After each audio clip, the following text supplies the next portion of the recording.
ಲಿಂಗವೆಂಬುದು ಸಚ್ಚಿದಾನಂದ ನಿತ್ಯ ಪರಿಪೂರ್ಣನು. ಅಮಲ ಬ್ರಹ್ಮದಲ್ಲಿ ಸಕಲ ಬ್ರಹ್ಮಾಂಡಗಳಡಗಿಪ್ಪವಯ್ಯ. ಆ ಬ್ರಹ್ಮಾಂಡಕ್ಕೆಲ್ಲ ಒಂದೇ ಲಿಂಗ ನೋಡಯ್ಯ. ಆ ಲಿಂಗವ ಮಹಾಜ್ಞಾನದಿಂದ ಅರಿದವರೇ ಹಿರಿಯರು ನೋಡ.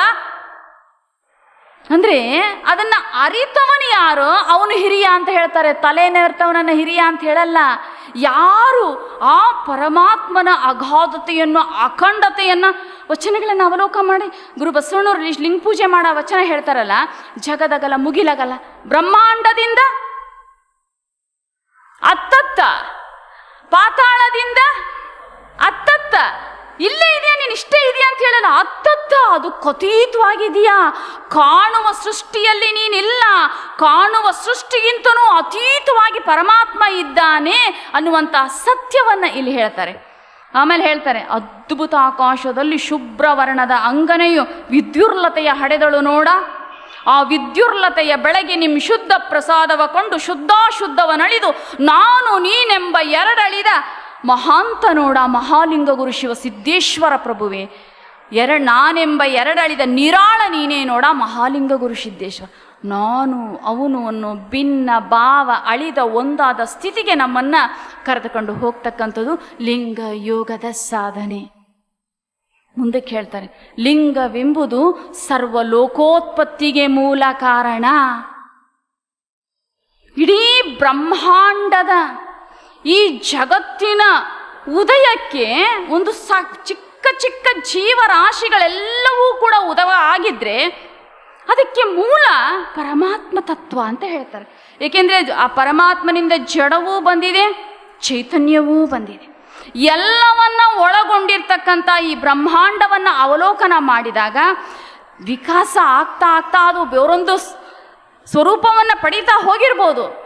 ಆದರೆ ಮೂಲ ಕಾರಣ ಪರಮಾತ್ಮ ತತ್ವ.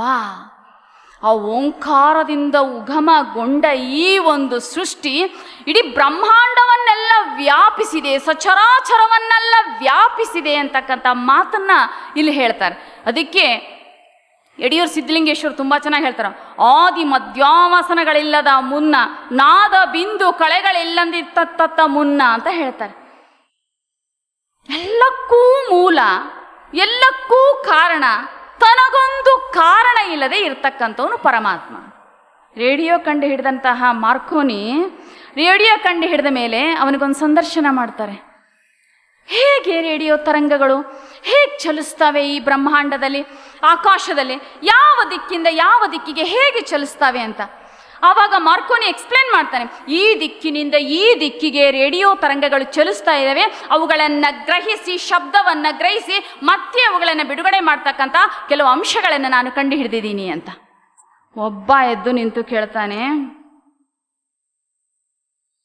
ಹೇಗೆ ಈ ದಿಕ್ಕಿಂದ ಆ ದಿಕ್ಕಿಗೆ ಹೋಗುತ್ತೆ, ಅದು ಹೇಗೆ ಕಾರ್ಯನಿರ್ವಹಿಸುತ್ತೆ ಹೇಳಿದ್ರಿ, ಯಾಕೆ ಹೋಗ್ತಾ ಇದೆ, ಈ ದಿಕ್ಕಿಂದ ಆ ದಿಕ್ಕಿಗೆ ಯಾಕೆ ಚಲಿಸ್ತಾ ಇದೆ ಆ ತರಂಗಗಳು ಅಂತ ಕೇಳ್ತಾನೆ. ಅವಾಗ ಮಾರ್ಕೋನಿ ಹೇಳ್ತಾನೆ, ಹೇಗೆ ಎಂದು ನಾನು ಎಕ್ಸ್ಪ್ಲೈನ್ ಮಾಡಬಲ್ಲೆ, ಯಾಕೆ ಅಂತ ಹೇಳಕ್ಕಾಗಲ್ಲ. ಸೃಷ್ಟಿಯ ನಿಗೂಢ, ಅವನ ನಿಯಮ, ಅವನ ಲೀಲೆ ಅದು ಅಂತ ಹೇಳ್ತಾನೆ. ಪ್ರಭುದೇವರು ಹೇಳ್ತಾರೆ, ದೊರೆಯಾಕಾಶ ತಾರಾಮಂಡಲ, ದೊರೆಯಾಕಾಶವಿಲ್ಲದೊಂದು, ತಾರಾಮಂಡಲಗಳಿಲ್ಲದೊಂದು, ಇದೆಲ್ಲವಕ್ಕೂ ಇಲ್ಲದಂತಹ ಒಂದು ಸಂದರ್ಭದಲ್ಲಿ ಒಂದು ಮಹಾವೃಕ್ಷವಿದ್ದಿತಯ್ಯ. ಮಹಾವೃಕ್ಷವ ಕಂಡು ಓಂ ನಮಃ ಶಿವಾಯ ಎನ್ನುತ್ತಿದ್ದೇನಯ್ಯ. ಆ ಮಹಾವೃಕ್ಷದಿಂದ ಷಡ್ ಸಾದಾಕ್ಯಗಳು ಹುಟ್ಟಿದವು. ಆ ಷಡ್ ಸಾದಾಕ್ಯಗಳ ನೆರಳಲ್ಲಿ ಕುಳಿತು ಬಸವ ಬಸವ ಬಸವ ಎನ್ನುತ್ತಿದ್ದೇನಯ್ಯ. ಬಸವ ಅನ್ನೋ ಮೂರಕ್ಷರ, ಅಕಾರ ಉಕಾರ ಸಂಗಮವಾದ ಓಂಕಾರ ತತ್ವ. ಬಸವ ಏನು ಅರಿಯೋದು ಬೇಡ್ರಿ, ಏನು ದೊಡ್ಡ ದೊಡ್ಡ ವಿಚಾರ ತಿಳ್ಕೊಳ್ಳೋದು ಬೇಡ್ರಿ. ಬಸವ ಬಸವ ಬಸವ ಅಂದ್ರೆ ಸಾಕು, ಭವಸಾಗರವನ್ನು ದಾಟಿ ಅರಿವಿನ ಅನಂತತೆಯಲ್ಲಿ ನಾವು ಲೀನ ಆಗ್ಬಿಡ್ತೀವಿ. ಯಡಿಯೂರು ಸಿದ್ಧಲಿಂಗೇಶ್ವರಿ ಎಷ್ಟು ಚೆನ್ನಾಗಿ ಹೇಳ್ತಾರೆ, 101 ವಿರಕ್ತರನ್ನು ತಯಾರು ಮಾಡಿದ ಯಡಿಯೂರು ಸಿದ್ಧಲಿಂಗೇಶ್ವರರು ಮಹಾನ್ ವಿರಕ್ತರು. ಎಷ್ಟು ಚೆನ್ನಾಗಿ ಒಂದು ಕಡೆ ಹೇಳ್ತಾರೆ, ಎನ್ನಂಗಲಿಂಗ ಪ್ರಾಣಲಿಂಗ ಭಾವಲಿಂಗ ನೋಡ, ಎನ್ನ ಷಡಾಧಾರದಲ್ಲಿ ಸಂಬಂಧವಾದ ಷಡಕ್ಷರ ಮಂತ್ರವು ಬಸವಣ್ಣನಾದ ಕಾರಣ ಬಸವಲಿಂಗ ಬಸವಲಿಂಗ ಬಸವಲಿಂಗ ಎಂದು ಜಪಿಸಿ ಬವಾರ್ಣವ ದಾಂಟಿದೆನು ಕಾಣ. ಬಸವಣ್ಣನೇ ಪತಿಯಾಗಿ ನಾನೇ ಸತಿಯಾದೆನು, ಬಸವಣ್ಣನೇ ಒಡೆಯನು ನಾನೇ ಬಂಟನು, ಬಸವಣ್ಣನೇ ಕರ್ತೃವು ನಾನೇ ಭೃತ್ಯನು, ದೇಹವೇ ನಾನು ದೇಹಿಯೇ ಬಸವಣ್ಣನಯ್ಯ, ಎನ್ನಂಗ ಅಂಗದೊಳಗಿರ್ತಕ್ಕಂತಹ ಲಿಂಗ ಬಸವಣ್ಣನಯ್ಯ, ಎನ್ನ ನಡೆವ ಚೇತನ, ಎನ್ನ ನುಡಿವ ಚೇತನ, ಎನ್ನ ನಡೆ ನುಡಿಯೊಳಗಿಪ್ಪ ಸರ್ವ ಚೈತನ್ಯಾತ್ಮಕವು ಬಸವಣ್ಣನಾದ ಕಾರಣ ಆ ಬಸವಣ್ಣನ ಶ್ರೀಪಾದದಲ್ಲಿ ನಾನಡಗಿ ಶರಣಾಗಿ ಶುದ್ಧನಾದೇನು ನೋಡ ಮಹಾಲಿಂಗ ಗುರು ಶಿವಸಿದ್ದೇಶ್ವರ ಪ್ರಭುವೇ. ಏನು ಅದ್ಭುತ ರೀ! ಬಸವ ಬಸವ ಬಸವ ಅಂತ ಹೇಳಿ ಜನ್ಮ ಜನ್ಮ ಕಂಟಿರ್ತಕ್ಕಂತಹ ಕರ್ಮದ ಕಾಳಿಕೆಯನ್ನು ಕಳೆದುಕೊಂಡೆ ಅಂತ ನಾವು ನೀವು ಹೇಳೋದು ದೊಡ್ಡದಲ್ಲ ರೀ. ಯಡಿಯೂರು ಸಿದ್ಧಲಿಂಗೇಶ್ವರಂತಹ ಮಹಾ ತಪಸ್ವಿ ಇವತ್ತು ಆ ಮಾತನ್ನು ಹೇಳಬೇಕು ಅಂದರೆ ಅವ್ರಿಗೆ ಅರಿವಿತ್ತು, ಈ ಮೂಲ ಚಿತ್ತು ಬಸವ. ಆ ಮೂಲ ಚಿತ್ತುವಿನಿಂದ ಹೊರಹೊಮ್ಮಿಂದ ಸಕಲ ಸೃಷ್ಟಿಯ ಸಚರಾಚರಗಳಲ್ಲಿಯೂ ಬಸವ ಅನ್ನೋ ಓಂಕಾರ ತತ್ವ ಅಡಗಿದೆ. ಅಲ್ಲಿ ಇದೆ, ಇಲ್ಲಿ ಇದೆ, ಎಲ್ಲವನ್ನ ವ್ಯಾಪಿಸಿರ್ತಕ್ಕಂಥದ್ದು ಆ ಓಂಕಾರ ತತ್ವ. ಅದಕ್ಕೆ ಶರಣರು ಬಸವ ಬಸವ ಬಸವ ವಚನಗಳನ್ನೆಲ್ಲ ನೀವು ಅವಲೋಕನ ಮಾಡಿ. ಯಾಕೆ ಅಂದರೆ ವಚನ ಓದಿದರೆ ರೋಮಾಂಚನ ಆಗುತ್ತೆ ಅಂದ್ರಲ್ಲ, ಅದು ಅನುಭವಿಸಿದ ಆತ್ಮಕ್ಕೆ ಮಾತ್ರ ಗೊತ್ತು. ಅರ್ಥ ಆಗಲಿ ಬಿಡ್ಲಿ ರೀ, ಮನೇಲಿ ಪೂಜೆ ಆದ ತಕ್ಷಣ ಒಂದು 4 ವಚನ ಓದ್ರಿ. ಎಲ್ಲಿ ಶರಣರ ವಚನಗಳ ಪಠನ ನಡೆಯುತ್ತೋ, ಎಲ್ಲಿ ಶರಣರ ವಚನಗಳನ್ನು ಅವಲೋಕನ ಮಾಡ್ತೀವೋ, ಈ ಬ್ರಹ್ಮಾಂಡದಲ್ಲಿರ್ತಕ್ಕಂಥ ಆ ಮಹಾಚೈತನ್ಯಗಳು ಇಲ್ಲಿ ಆಗಮಿಸುತ್ತವೆ, ನಮ್ಮೊಳಗೆ ಪ್ರವೇಶ ಮಾಡ್ತವೆ. ಆ ಲಿಂಗ ಕೈಯಲ್ಲಿ ಹಿಡ್ಕೊಂಡು ಹೇಳುವಾಗ ಅಚ್ಚ ಕನ್ನಡದ ಸ್ವಚ್ಛ ಮಾತಿನಲ್ಲಿ ನಿಚ್ಚ ವಿಷಯವನ್ನು ಬಿಚ್ಚು ಮನಸ್ಸಿನಲ್ಲಿ ಮನಸ್ಸಿನ ಮೈಲಿಗೆ ಕಳೆಯುವಂತಹ, ಮನಸ್ಸು ಮುಟ್ಟುವಂತಹ ಏಕೈಕ ಸಾಹಿತ್ಯ ಇದ್ರೆ ಅದು ವಚನ ಸಾಹಿತ್ಯ ಮಾತ್ರ.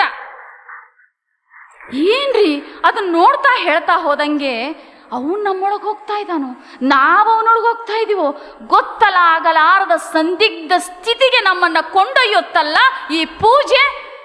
ಅದು ಸಾಕು ರೀ. ಏನು ಘನಘನವಾದ ತತ್ವ ವಿಚಾರಗಳು ಯಾವುದು ಅರ್ಥ ಆಗಲಿಲ್ಲ ಅಂದ್ರೂ ಪರವಾಗಿಲ್ಲ, ಪೂಜೆ ಆದ ತಕ್ಷಣ 5 ವಚನ ಪಠನ ಮಾಡ್ರಿ. ನಿಮಗೆ ಗೊತ್ತಿಲ್ಲದಂತೆ ಆ ಬಸವ ಚೈತನ್ಯ ನಿಮ್ಮ ಮನೆಯ ಒಳಗೆ ಸುಳಿದಾಡಕ್ಕೆ ಪ್ರಾರಂಭ ಆಗುತ್ತೆ. ಇನ್ನು ಡೀಪಾಗಿ ಮಂತ್ರ ಹೇಳಕ್ಕೆ ಶುರು ಮಾಡಿದರೆ ಮನಸ್ಸನ್ನು ಪ್ರವೇಶ ಮಾಡುತ್ತೆ. ಮನಸ್ಸನ್ನು ಪ್ರವೇಶ ಮಾಡಿದ ಮೇಲೆ ಅದೇ ಭಾವದಲ್ಲಿ ತನ್ಮಯವಾಗಿ ಉಳಿದ್ರೆ ಇಡೀ ಸರ್ವಾಂಗವನ್ನು ವ್ಯಾಪಿಸಿ ಬಿಡುತ್ತೆ ಆ ವಚನ.